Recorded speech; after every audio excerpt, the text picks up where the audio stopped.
কথা বলার মত প্রকাশের স্বাধীনতা পেয়েছে। এই মৌলিক অধিকারগুলো যদি প্রতিষ্ঠিত হয়েছে এটা দেখে যেতে পারতাম, তাহলে মনে করতাম ৭১ মুক্তিযুদ্ধে অংশগ্রহণ করা সঠিক ছিল, ৩০ লক্ষ মানুষের প্রাণ দেয়া সঠিক ছিল, ২ লক্ষ মা বোনের ইজ্জত দেওয়াও সঠিক ছিল ধরে নিতাম। কিন্তু আমরা কি পেলাম? আমরা পেয়েছি দুর্নীতি মুক্ত একটি দেশ।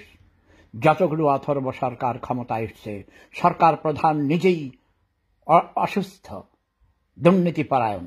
দুর্নীতি তাই ক্ষমতায় টিকে থাকার জন্য দুর্নীতি করে তিনি ক্ষমতায় টিকে আছেন, তাই তিনি দুর্নীতিকে প্রশ্রয় দিয়ে যাচ্ছেন। একের পর এক দুর্নীতি ধরা পড়ে যায়।